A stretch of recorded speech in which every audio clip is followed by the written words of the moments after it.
card review for Heretic. And we're going to do it paused in the car because we have a short ride home. We're pretty close to our house, and so this is not going to be a long ride, so we'd rather just have a little more time. You want to go first, or? No, you. I freaking loved this movie. I think this is now in like my top, like at least 5 like movies I've ever had. Of ever? Yes, like I'll have to figure out where it ranks among my other favorite movies, but it was freaking awesome. Like, as a skeptic and having been a believer and now not knowing what the hell to believe, it was so cool to show. Like, I don't know, it does a good job of showing both sides of it, like the side from a believer, the side from a skeptic, and kind of everything in between, that it's not as black and white as we like to make it. And I feel like that's one of the things I've been noticing. Like, there's so much gray area that people don't want to explore, I guess. And one other idea I've been like toying in my head with is that like loyalty is laziness, and I feel like this also helped ground that message a little bit too. It's like, hey! Loyalty is laziness. And the reason I say that is because I think we all like want to find something to believe, and that's it. Like, okay, I don't have to think about it. I'll just follow this rule, and that's that. And when there's way more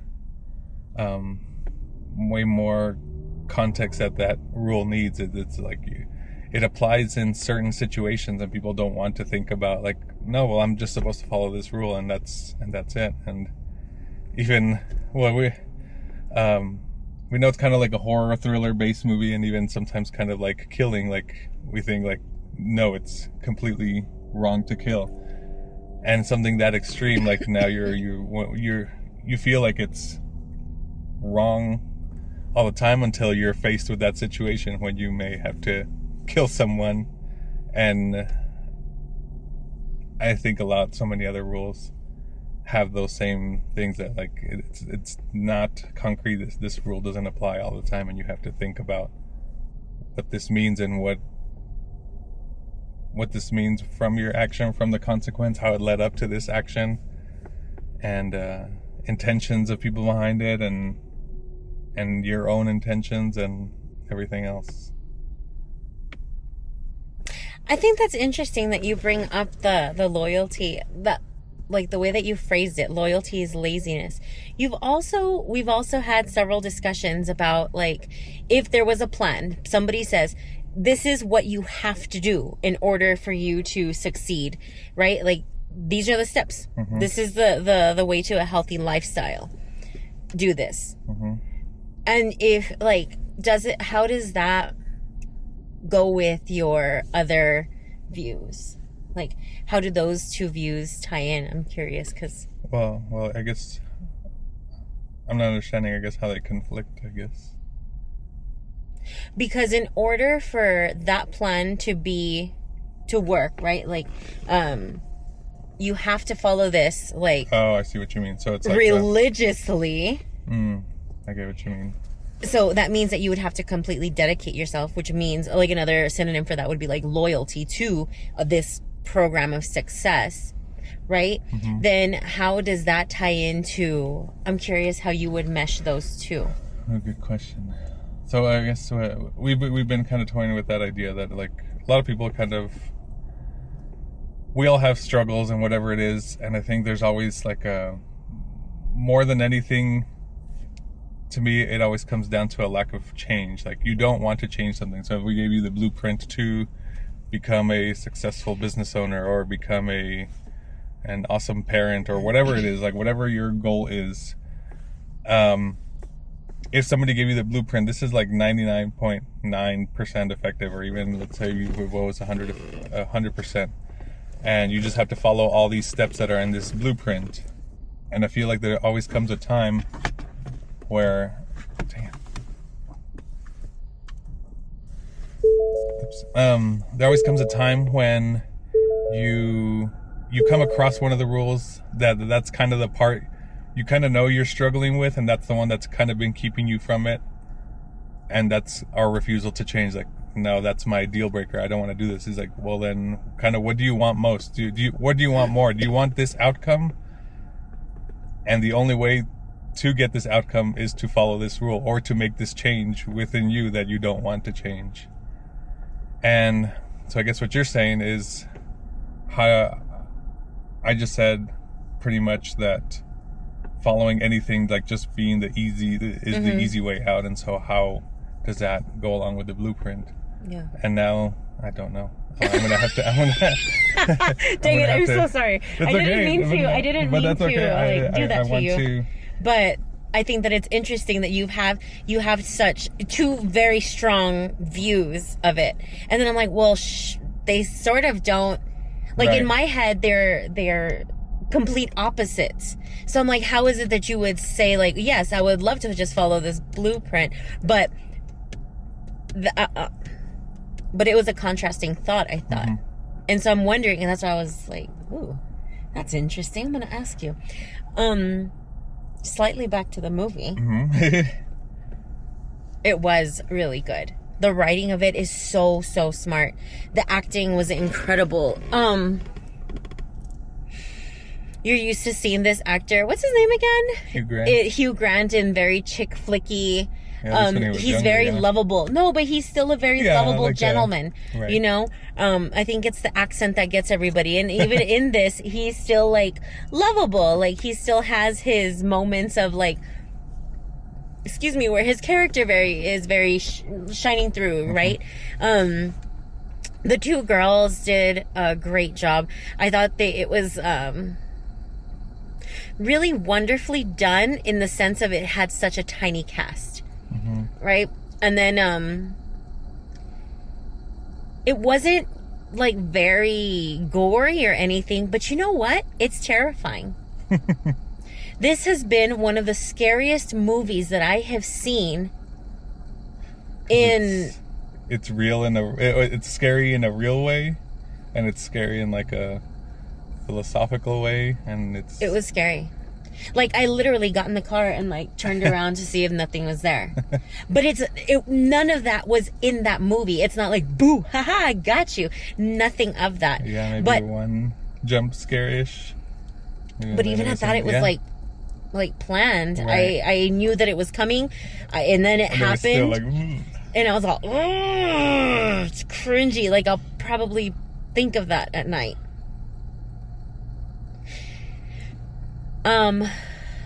Is it worth seeing this in the theater? I don't know. The only reason I would say it's more out of the urgency, in the sense that, like, I think I would like people to watch it, like, just to hear thoughts on it. Mm-hmm. And yeah, it was super fascinating. It's very smart.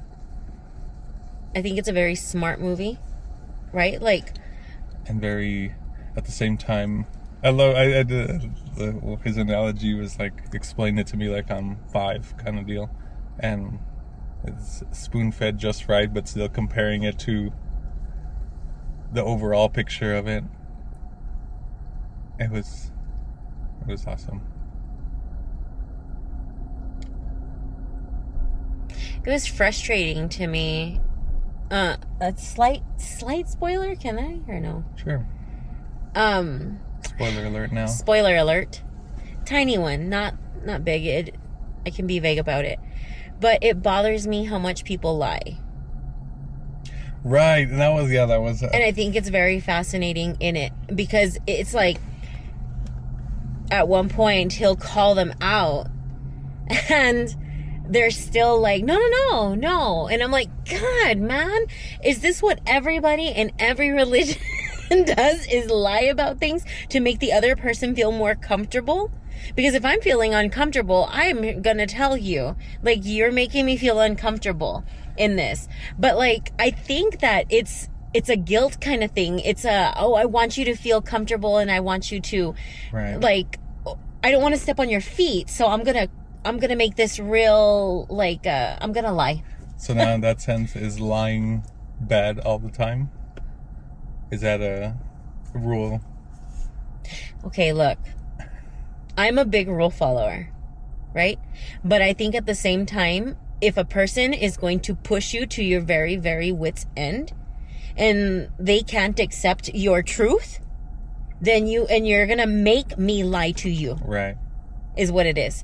Because I won't lie to you, but there have been several situations just recently, like in my life, that it's like another person on the receiving end of it would probably more accept my lie than they would my truth. Right. I have to leave because I have a child. Well, what do you mean if I said I have to leave because I have explosive diarrhea? You'd be like, oh shit, okay, yeah, go. That's more right, but acceptable. That's more acceptable to you instead of my truth.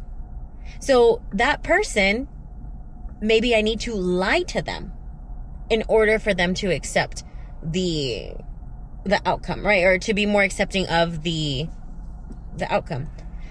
I also think I made a good point with the lying, kind of, that I feel like I've seen recently too, is that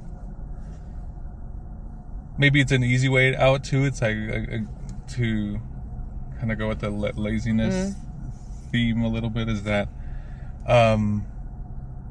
I guess it's easier to lie to get out of a situation, but it's also the harder thing is to, and I thought I kind of mentioned it, but I forgot what it was, is to come up with better wording to still get your message across and still kind of be nice about it. Because usually we lie because we want to be nice about it. We think the truth is going to hurt them, but I think there's still a way that you can think of how to say the truth and still be nice and still nobody's feelings get hurt, kind of deal. That's but what I think, try to do. Yeah, and I think that takes more effort, and I think that's what, like, another laziness thing, like, oh, well, this is the easy thing, and I'm just gonna do this. And but also, who's taught us that? Nobody taught me how to. I guess the best I've learned it is from you, is how to find better words to put your message across, that, like, look, it's really not about you, it is about me. And, like, it sounds like the cliche breakup That's exactly thing. what I was gonna say. But also, it's like making you accept it is out of my control now. Like, I can tell you what it is. Like, it's not with any bad intention. This is what's happening.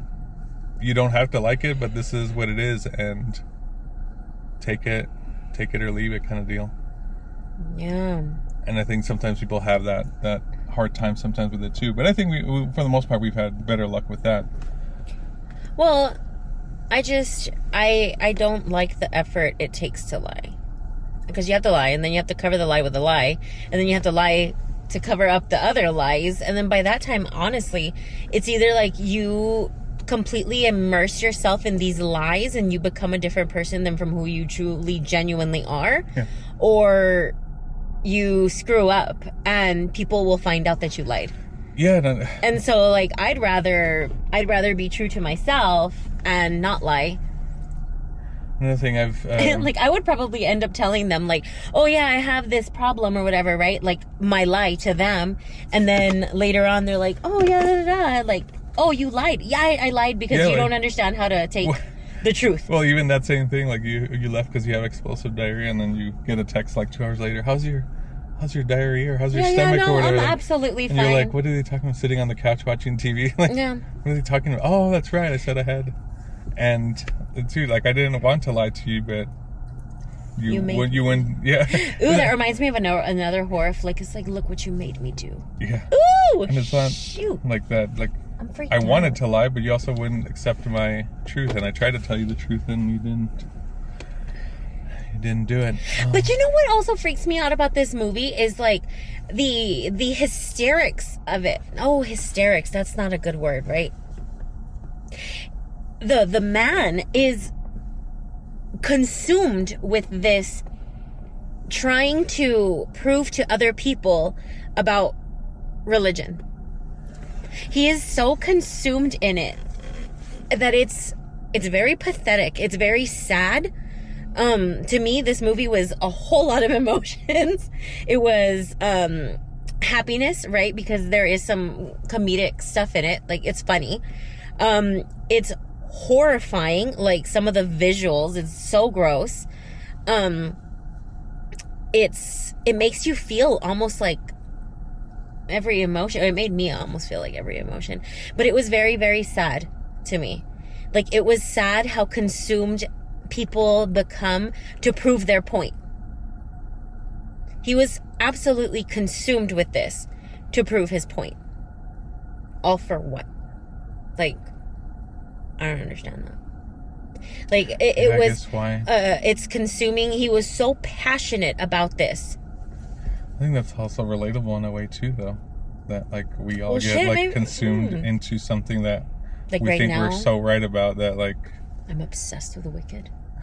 No, not even that. So, like, mostly about being right and, like, wanting to prove it to...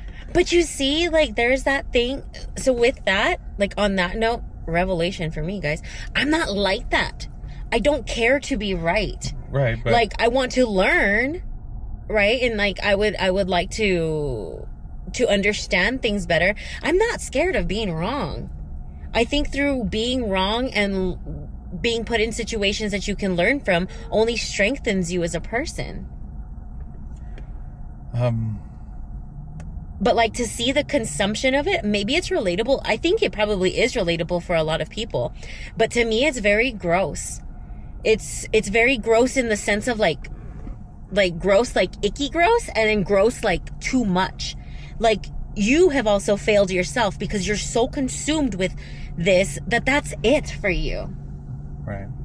You've let politics consume your life. You've let religion consume your life. You've let your family consume your life and dictate who you can be or who you are supposed to be, when you end up losing yourself in all of this. And right. I don't like that.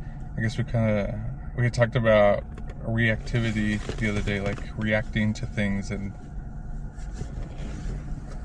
it pretty much kind of helped me understand, like, how much power you're giving other people over you, because your reaction is still a choice. I think to an extent, like certain reactions, like if you touch something hot, obviously, right, there are different levels of reaction. Yeah, reactivity. But if somebody calls you an idiot, a moron, calls you names, calls your people around you that you care for names and what, and like, okay, like, why react to it? Like, you're giving them power. You're literally letting them control you because they're wanting to see you upset, and so they know, oh, I know this is the upset button, and so I'm gonna say this, and this gets them riled up. And you can choose to make that button smaller, little by little, till it's freaking eliminated, and then whatever they tell you has no reaction. It has no control over you anymore.